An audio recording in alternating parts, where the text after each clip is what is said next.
Hello ಗೆಳೆಯರೇ, ಮತ್ತೊಮ್ಮೆ ಗಿರ್ಕಿ ಹೊಡಿ ಯೂಟ್ಯೂಬ್ ಚಾನಲ್ಗೆ ನಿಮಗೆ ಎಲ್ಲರಿಗೂ ಸ್ವಾಗತ ಸುಸ್ವಾಗತ. ಇವತ್ತು ನಾನು ಎಲ್ಲಿ ಬಂದಿದ್ದೀನಪ್ಪ ಅಂತಂದರೆ ಒಂದು ಕೋಟೆ ನೋಡ್ಲಿಕ್ಕೆ ಬಂದಿದ್ದೀನಿ. ಯಾವುದಪ್ಪ ಕೋಟೆ ಅಂತಂತಂದರೆ ನಿಮ್ಗೆ ಯಾರಿಗೂ ಈ ಒಂದು ಕೋಟೆ ಕರ್ನಾಟಕದಲ್ಲಿದೆ ಅಂತಂತ ಹೇಳಿ ಅಷ್ಟೊಂದು ಗೊತ್ತಿರಲಿಕ್ಕಿಲ್ಲ. ಯಾಕಪ್ಪ ಅಂದರೆ ಇದು ಅಷ್ಟೊಂದು ಯಾರಿಗೂ ಗೊತ್ತಿಲ್ಲದೆ ಇರೋಂತಹ ಒಂದು ಕೋಟೆ.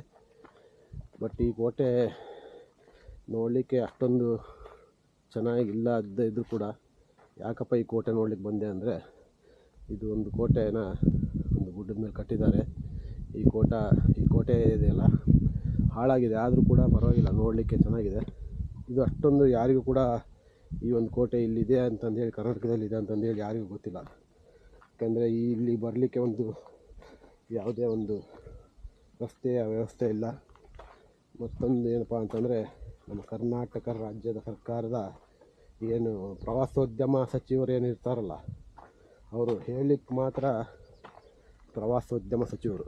ಯಾಕಪ್ಪ ಅಂದರೆ ಇಂಥ ಒಂದು ಪ್ಲೇಸಸ್ಗಳು ಅಂದರೆ ಹಿಸ್ಟಾರಿಕಲ್ ಪ್ಲೇಸಸ್ಗಳನ್ನ ಹೇಗೆ ಅಭಿವೃದ್ಧಿ ಪಡಿಸ್ಬೋದಾಗಿತ್ತು. ಆದರೆ ಇಲ್ಲಿ ಬರಲಿಕ್ಕೆ ಒಂದು ದಾರಿ ಕೂಡ ಇಲ್ಲ, ಒಂದು ಹೆಸರು ಕೂಡ ಇಲ್ಲ ಈ ಕೋಟೆ ಇಲ್ಲಿದೆ ಅಂತಂದು ಹೇಳ್ಬಿಟ್ಟು. ಇದನ್ನು ಯಾರು ಆಳಿದ್ದಾರೆ ಅನ್ನೋದು ಕೂಡ ಗೊತ್ತಿಲ್ಲ. ಹಾಗಾದರೆ ಈ ಕೋಟೆ ಹೆಸರು ಏನಪ್ಪ ಅಂತಂದರೆ ಕರಡಿದುರ್ಗ ಫೋರ್ಟ್ ಅಂತ.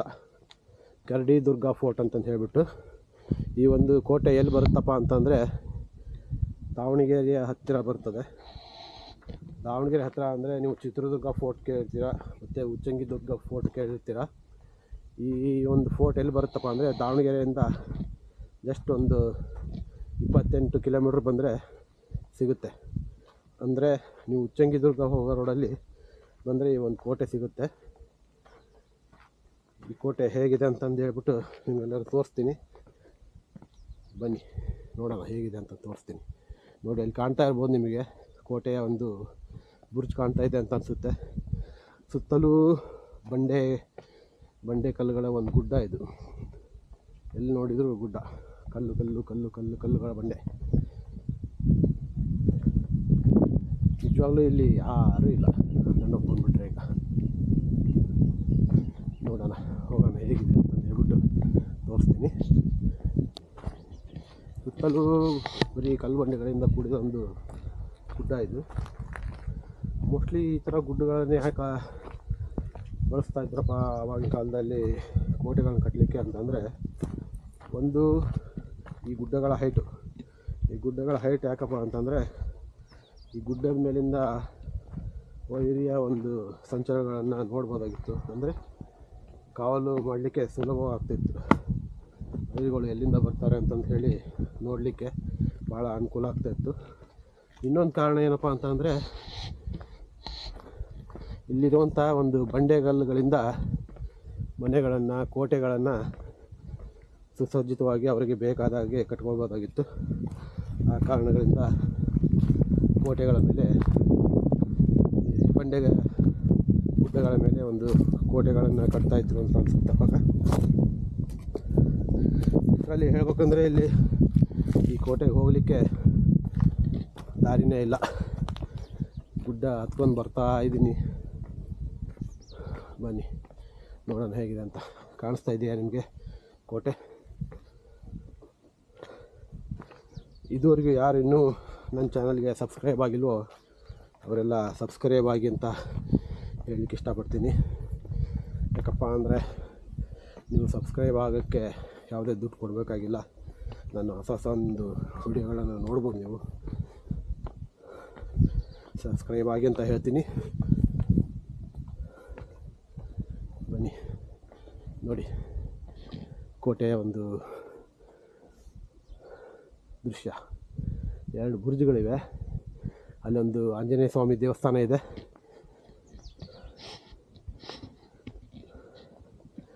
ನೋಡಿ, ಎಲ್ಲ ಕೋಟೆ ಬಿದ್ದು ಹೋಗ್ಬಿಟ್ಟಿದೆ ಅಲ್ಲ.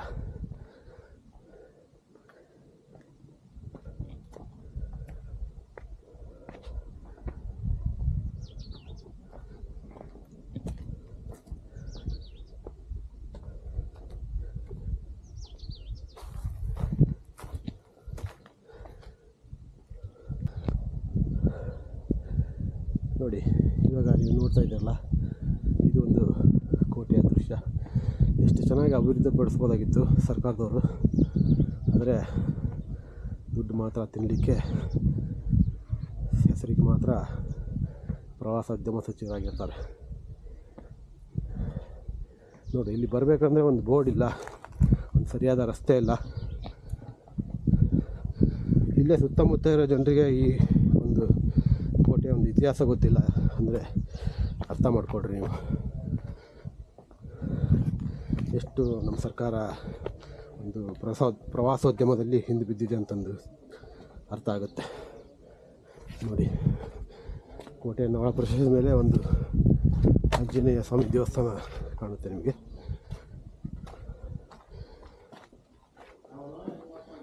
ಬನ್ನಿ ಇಲ್ಲಿ ಕೈ ಮುಗಿದು ಕೋಟೆಯನ್ನು ನೋಡಲಿಕ್ಕೆ ಹೋಗೋಣ.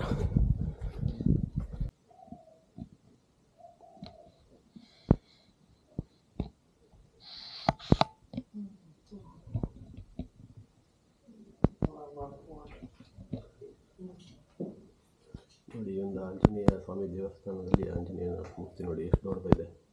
ಆವಾಗಿನ ಕಾಲದ್ದು ತುಂಬಾ ದೊಡ್ಡದಾದ ಒಂದು ಏಕಶಿಲೆಯಲ್ಲಿ ಕೆತ್ತಲಾಗಿದೆ. ಅದನ್ನು ಉಬ್ಬು ಶಿಲ್ಪದ ಆಕೃತಿಯಲ್ಲಿ ಕೆತ್ತಲಾಗಿದೆ. ನೋಡಿ ತುಂಬಾ ಚೆನ್ನಾಗಿದೆ. ಈ ಒಂದು ಕೋಟೆನ ಯಾರು ಬಸಪ್ಪ ನಾಯಕ್ ಕಟ್ಟಿಸಿದ್ದ ಅಂದರೆ ಉಚ್ಚಂಗಿದುರ್ಗದವರ? ಮತ್ತು ಬೇರೆ ಏನೋ ಮಾಹಿತಿ ಗೊತ್ತಾ ನಿಮಗೆ? ಇಲ್ಲ.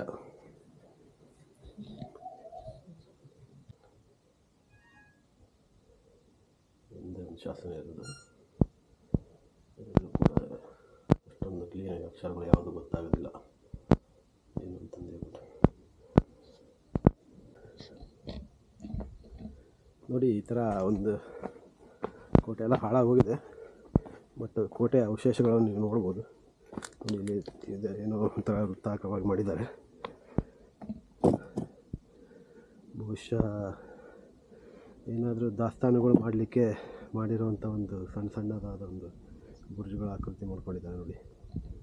ನೋಡಿ ಇಲ್ಲೆಲ್ಲ ಮನೆಗಳಿದ್ದು ಅನಿಸುತ್ತೆ, ಎಲ್ಲ ಹಾಳಾಗೋಗಿದೆ. ನೋಡಿ ಪುರಾತತ್ವ ಇಲಾಖೆಯವರು ಇದನ್ನು ಒಂದು ಜೀರ್ಣೋದ್ಧಾರ ಮಾಡಿ ಕೋಟೆ ಬಗ್ಗೆ ಇನ್ಫಾರ್ಮೇಷನ್ ಕೊಟ್ಟರೆ ಎಲ್ಲರಿಗೂ ತುಂಬಾ ಚೆನ್ನಾಗಿರುತ್ತೆ. ನೋಡಲಿಕ್ಕೆ ಬಂದವರಿಗೆಲ್ಲ ತುಂಬಾ ಚೆನ್ನಾಗಿದೆ ಕೋಟೆ ಇದು. ಆದರೆ ರಸ್ತೆಗಳಿಲ್ಲ, ಯಾವುದೇ ಒಂದು ರಸ್ತೆ ಇಲ್ಲ. ನೋಡಿ ವೃತ್ತಾಕಾರವಾಗಿ ಎಷ್ಟೊಂದು ಬುರ್ಜು ಸಣ್ಣ ವೃತ್ತಾಕಾರವಾಗಿ ಒಂದು ಧಾನ್ಯಗಳನ್ನು ಸಂಗ್ರಹಣೆ ಮಾಡಲಿಕ್ಕೆ ಮಾಡಿರೋಂಥ ಒಂದು ಆಕೃತಿಗಳು ಅನಿಸುತ್ತೆ, ಕಟ್ಟಡಗಳು ಅನಿಸುತ್ತೆ. ನೋಡಿ ಎಲ್ಲ ಕಡೆ ಇದೇ ಥರ ಒಂದು ಕೈ ಮಾಡಿದ್ದಾರೆ. ಮತ್ತು ಇದೆಲ್ಲ ಕೋಟೆಯ ಸಂಕೀರ್ಣಗಳಾಗಿರ್ಬೋದು. ನೋಡಿ ಇಲ್ಲೆಲ್ಲ ಮನೆಗಳು ಇದ್ದಿರ್ಬೋದು ಅನಿಸುತ್ತೆ. ನೋಡಿ ಎಲ್ಲ ಬಿದ್ದಿರೋಂಥ ಒಂದು ಅವಶೇಷಗಳನ್ನು ನೋಡ್ಬೋದು ನೀವು.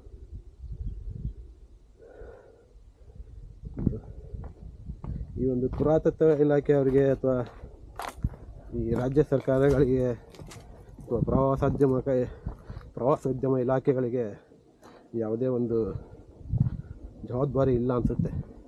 ಹೆಸರಿಗಷ್ಟೇ ಸಚಿವಾಲಯಗಳನ್ನು ನಡೆಸ್ತಾರೆ, ಯಾವುದೇ ರೀತಿಯ ಒಂದು ಜೀರ್ಣೋದ್ಧಾರಗಳನ್ನು ಈ ಒಂದು ಕೋಟೆಯಲ್ಲಿ ಮಾಡಿಲ್ಲ. ನೋಡಿ ಇವೆಲ್ಲ ಕಟ್ಟಡಗಳು, ಮನೆಯ ಒಂದು ಅವಶೇಷಗಳು ಭಗ್ನವಾಗಿದೆ.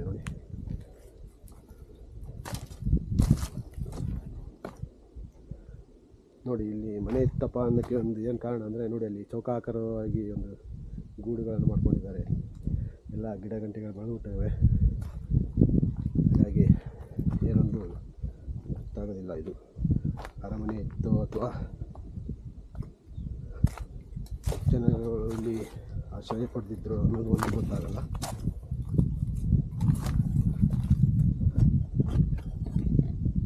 ಚಿಕ್ಕದಾದ ಒಂದು ರೂಮ್ಗಳ ಥರ ಎಲ್ಲ ಇವು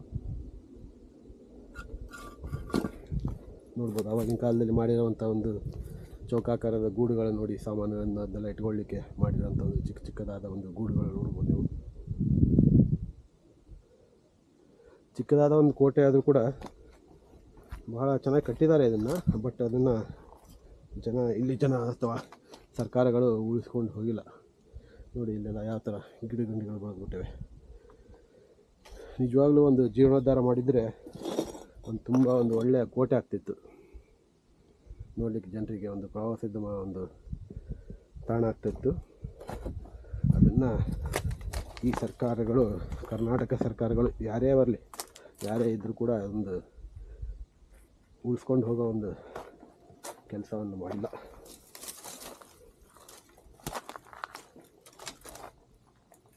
ನೋಡ್ಬೋದು ಎಷ್ಟು ಗಂಟೆಗಳು ನೋಡ್ಕೊಂಡು ಹೋಗ್ಬಿಟ್ಟಿದೆ ಇಲ್ಲಿ.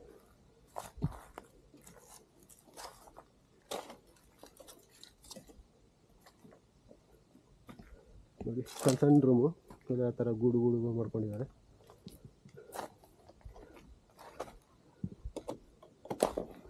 ನೋಡಿ ಒಂದು ದೊಡ್ಡ ಬುರ್ಜ್ ಹೋಗ್ಬಂದು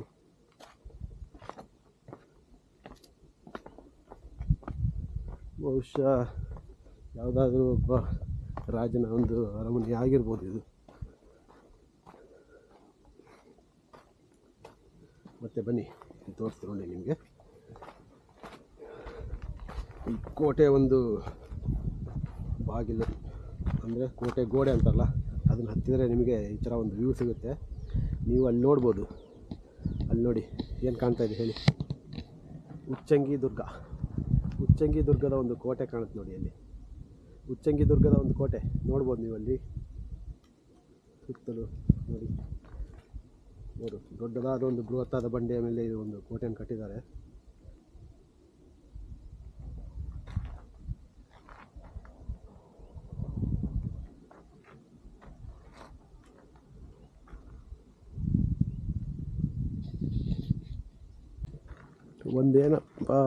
ಒಂದೇನಪ್ಪ ಬೇಸರ ಅಂತಂದರೆ, ಈ ಒಂದು ಕೋಟೆಯನ್ನು ಯಾರು ಕಟ್ಟಿದ್ದು ಅಂತಂದು ಯಾರಿಗೂ ಗೊತ್ತಿಲ್ಲ ಇಲ್ಲಿವರೆಗೆ. ಮತ್ತು ಇಲ್ಲಿ ಒಬ್ಬರು ಹೇಳ್ದಂಗೆ ಅಂತಂದರೆ ಏನಪ್ಪ ಅಂತಂದರೆ, ಈ ಕೋಟೆಯನ್ನು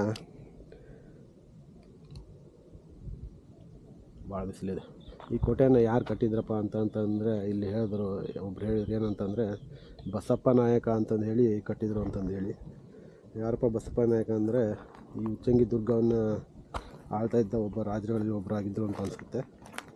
ಬಹುಶಃ ಇದನ್ನು ದುರ್ಗದ ಮದಕರಿ ನಾಯಕರ ವಂಶಸ್ಥರು ಅವರೆಲ್ಲ ಆಳಿರ್ಬೋದು ಅಂತ ಅನಿಸುತ್ತೆ.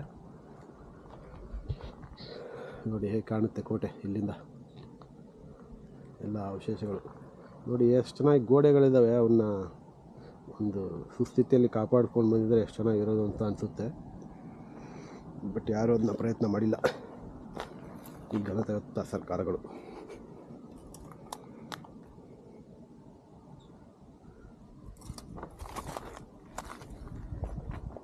ಕೋಟೆ ತುಂಬ ಚಿಕ್ಕದಾಗಿದೆ, ಆದರೂ ಕೂಡ ನೋಡಲಿಕ್ಕೆ ಚೆನ್ನಾಗಿದೆ. ಬಟ್ ಇದನ್ನು ಇನ್ನೂ ಸ್ವಲ್ಪ ಜೀರ್ಣೋದ್ಧಾರ ಮಾಡಿದರೆ ಭಾಳ ಚೆನ್ನಾಗಿರ್ತಿತ್ತು. ದಯವಿಟ್ಟು ಕರ್ನಾಟಕ ಸರ್ಕಾರಗಳು ಯಾವುದೇ ಇರಲಿ, ಕಾಂಗ್ರೆಸ್ ಇರಲಿ, BJP ಇರಲಿ, ಇನ್ಯಾವುದೋ ಒಂದು ಸರ್ಕಾರ ಇರಲಿ, ಇವುಗಳನ್ನು ಈ ಥರದ ಒಂದು ಮೊನ್ಯುಮೆಂಟ್ಸ್ಗಳು ಅಂದರೆ ಕೋಟೆಗಳನ್ನು ಜೀರ್ಣೋದ್ಧಾರ ಮಾಡಿದರೆ ಚೆನ್ನಾಗಿರುತ್ತೆ ನೋಡಲಿಕ್ಕೆ. ಮತ್ತು ಪ್ರವಾಸೋದ್ಯಮಕ್ಕೆ ಒಂದು ಬೆಲೆ ಇರುತ್ತೆ. ಇಲ್ಲಿ ಒಂದು ಯಾವುದೋ ದೇವಸ್ಥಾನ ಇದೆ ನೋಡಿ, ಯಾವುದೇ ಒಂದು ಕಲ್ಲಿದೆ ಇಲ್ಲಿ, ಅದನ್ನು ಪೂಜೆ ಮಾಡಿದ್ದಾರೆ.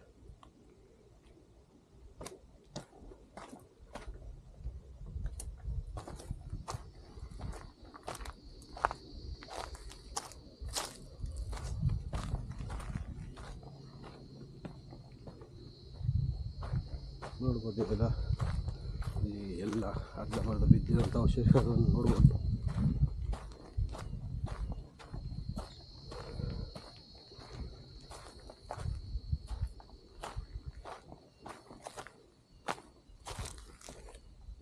ಒಂದು ಗುಹೆ ಕಟ್ಟಿದೆ.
ಮೇಲೆ ಹತ್ತಿ ನಿಂತರೆ ಎಲ್ಲ ಕಾಣುತ್ತೆ ನೋಡಿ. ಕುಚ್ಚಂಗಿ ದುರ್ಗ ಕಾಣುತ್ತೆ ಈ ಕಡೆಯಿಂದ, ಕಣ್ಣು ಹಾಯಿಸೋಷ್ಟು ದೂರ ದಾವಣಗೆರೆ ಕೂಡ ಕಾಣುತ್ತೆ ನಮಗೆ. ಹಾಗಾಗಿ ಈ ಒಂದು ಬೆಟ್ಟನ ಕಟ್ಟಲಿಕ್ಕೆ ಕೋಟೆನ.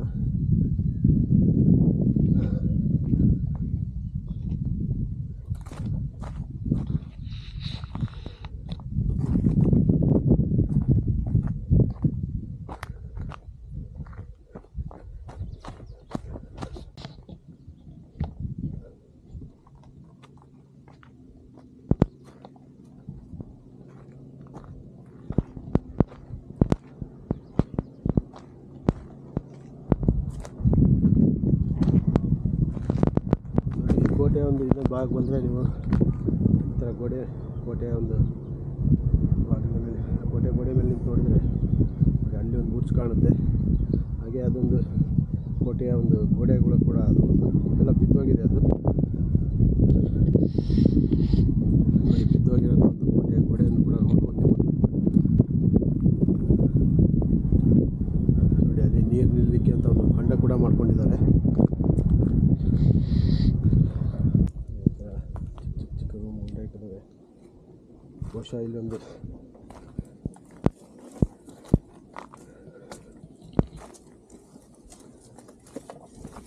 ಓಡಾಡಲಿಕ್ಕೆ ಒಂದು ಜಾಗ ಇದೆ ಮನೆಯಲ್ಲಿ.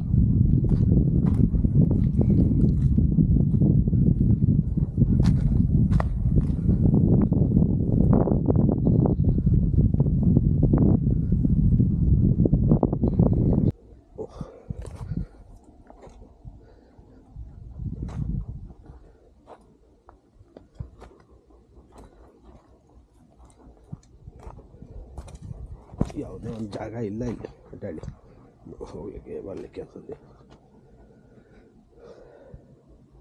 ಎಲ್ಲ ಕಲ್ಲು ಮುಳ್ಳಿನ ದಾರಿ.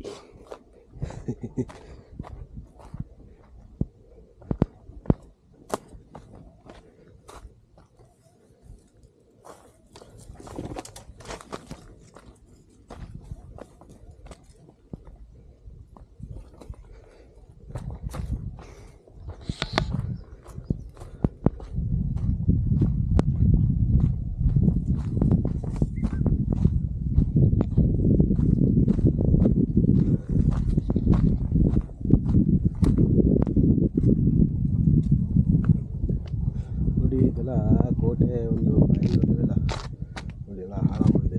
ಇದು ಉಳಿಸ್ಕೊಂಡು ಹೋಗೋ ಒಂದು ವ್ಯವಧಾನ ಕೂಡ ನಮ್ಮ ಸರ್ಕಾರಕ್ಕೆ ಇಲ್ಲ.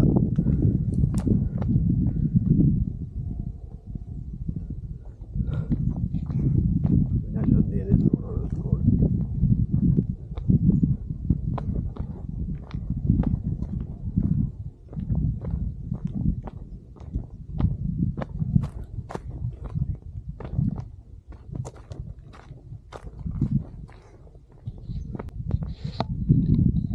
ನೋಡಿ. ಕೋಟೆಯ ಮೇಲೆ ಒಂದು ಹೊಂಡ ಮಾಡ್ಕೊಂಡಿದ್ದಾರೆ ನೀರು ನಿಲ್ಲುವಾಗೆ. ಕೋಟೆ ನೀರಿಗಾಗಿ ಒಂದು ಹೊಂಡ ಮಾಡ್ಕೊಂಡಿದ್ದಾರೆ ನೋಡಿ.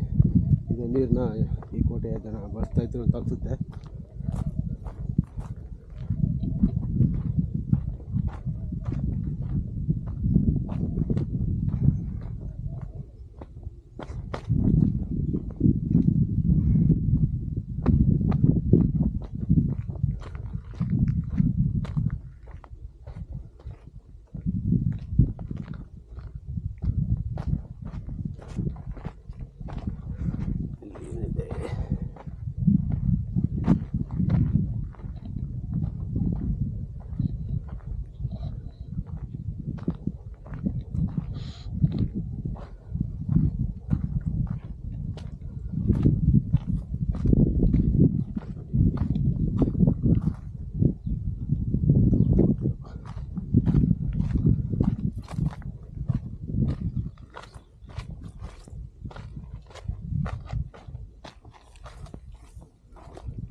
ನೋಡಿ ಇವೆಲ್ಲ ಮೋಸ್ಟ್ಲಿ ಜನಸಾಮಾನ್ಯರ ಮನೆಗಳು ಆಗಿದ್ದು ಅನಿಸುತ್ತೆ. ಆವಾಗಿನ ಕಾಲದಾಗೆ ಎಲ್ಲ ಬಿದ್ದೋಗಿದ್ದಾವೆ. ಏನು ಗೊತ್ತಾಗಲ್ಲ, ಯಾಗಲಿ ಏನು ಅಂತ ಒಂದು ಗೊತ್ತಾಗಲ್ಲ. ನೋಡಿ ಭಗ್ನವಾದ ಒಂದು ಕೋಟೆಯ ಬುರ್ಜ್ ಕೂಡ ನೋಡ್ಬೋದು ನೀವು ಆವಾಗಿನ ಕಾಲದ್ದು.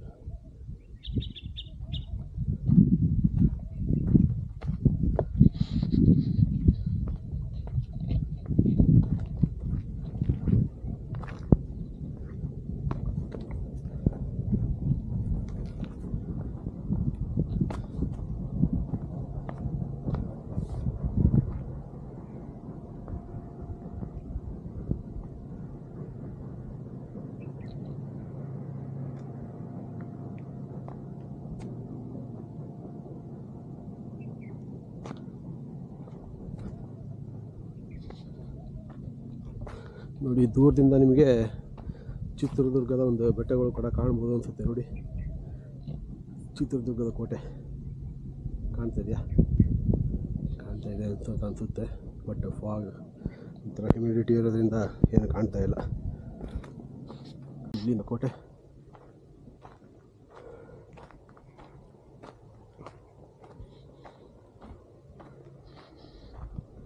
ಇಲ್ಲಿ ಒಂದು ಹೂವಿನ ಗಿಡ ಇದೆ, ಅಷ್ಟು ಚೆನ್ನಾಗಿದೆ ನೋಡಿ. ಕೇವಲ ಹೂಗಳು ಮಾತ್ರ ಇದ್ದಾವೆ ಈ ಗಿಡದಲ್ಲಿ.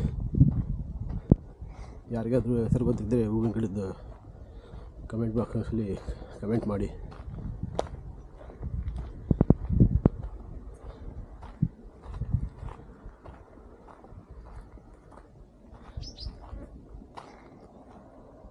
ಎಷ್ಟು ಚೆನ್ನಾಗಿದೆ ಹೂವಿನ ಗಿಡ.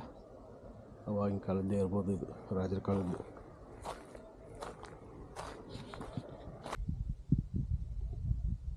ಈ ಕೋಟೆ ಈ ಥರ ಕಾಣುತ್ತೆ, ಪಶ್ಚಿಮ ಭಾಗದಿಂದ ಈ ಥರ ಕಾಣುತ್ತೆ ನೋಡಿ. ನಿಜ ಹೇಳ್ಬೇಕಂದ್ರೆ ಈ ಕೋಟೆ ಹಾಗೆ ನೋಡ್ಬೋದು ಅಂತ ಏನು ಚೆನ್ನಾಗಿಲ್ಲ, ಬಟ್ ಅಭಿವೃದ್ಧಿ ಪಡಿಸಿದ್ರೆ ಮಾತ್ರ ತುಂಬಾ ಚೆನ್ನಾಗಿ ಕಾಣುತ್ತೆ. ಎಲ್ಲ ಅವಶೇಷಗಳು ಬಿದ್ದು ಹೋಗ್ಬಿಟ್ಟಿದ್ದಾವೆ. ನಿಮಗೆ ಗೋಡೆಗಳು ನೋಡ್ಬೋದು ಅಷ್ಟೇ, ಬೇರೆ ಆ ಥರ ಅಂತ ಒಂದು ಯಾವುದೇ ಒಂದು ಮೊನ್ಯುಮೆಂಟ್ಸ್ಗಳು ಇಲ್ಲಿ ಯಾವುದೂ ಇಲ್ಲ.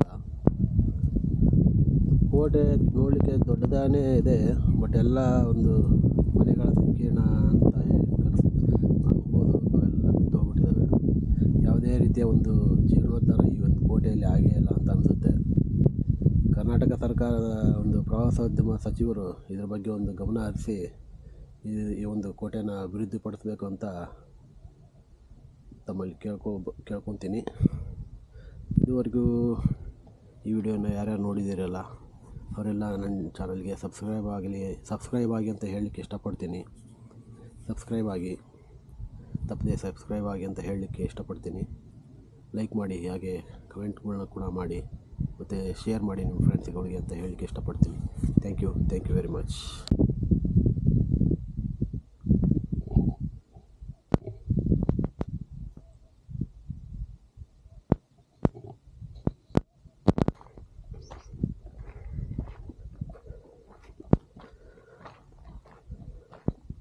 ನೋಡಿ ಈ ಕೋಟೆಯನ್ನು ಕರಡಿದುರ್ಗ ಫೋರ್ಟ್ ಅಂತ ಹೇಳಿ ಕರೀತಾರೆ. ನಿಜವಾಗ್ಲೂ ಏನಪ್ಪ ಒಂದು ಬೇಜಾರಂದರೆ ಕೋಟೆಗೆ ಬರಲಿಕ್ಕೆ ಒಂದು ಸರಿಯಾದ ದಾರಿ ಇಲ್ಲ, ಮತ್ತು ಈ ಒಂದು ಕೋಟೆ ಬಗ್ಗೆ ಯಾರಿಗೂ ಕೂಡ ಮಾಹಿತಿ ಇಲ್ಲ. ಹಾಗಾಗಿ ಕರ್ನಾಟಕ ಸರ್ಕಾರದ ಒಂದು ಪ್ರವಾಸೋದ್ಯಮ ಇಲಾಖೆಯವರು ಇದರ ಬಗ್ಗೆ ಒಂದು ನಿಗಾ ವಹಿಸಿ ಈ ಒಂದು ಕೋಟೆಯನ್ನು ಅಭಿವೃದ್ಧಿಪಡಿಸಬೇಕು ಅಂತ ಕೇಳಲಿಕ್ಕೆ ಇಷ್ಟಪಡ್ತೀನಿ. ಅಭಿವೃದ್ಧಿಪಡಿಸಿದ್ದಲ್ಲಿ ಇದೊಂದು ಕೂಡ ಒಂದು ಒಳ್ಳೆಯ ಪ್ರವಾಸಿ ತಾಣ ಆಗ್ಬೋದು ಅಂತ ನನ್ನ ಅನಿಸಿಕೆ. ಇಷ್ಟು ಹೇಳ್ತಾ ಈ ಒಂದು ವಿಡಿಯೋನ ಮುಗಿಸ್ತೀನಿ. ಮತ್ತು ಈ ವಿಡಿಯೋನ ಯಾರ್ಯಾರು ನೋಡಿದ್ದೀರಲ್ಲ, ಯಾರು ನೋಡಿ ಇನ್ನೂ ಸಬ್ಸ್ಕ್ರೈಬ್ ಆಗಿಲ್ವಲ್ಲ ಅವರೆಲ್ಲ ಸಬ್ಸ್ಕ್ರೈಬ್ ಆಗಿ ಅಂತ ಹೇಳಲಿಕ್ಕೆ ಇಷ್ಟಪಡ್ತೀನಿ. Thank you very much.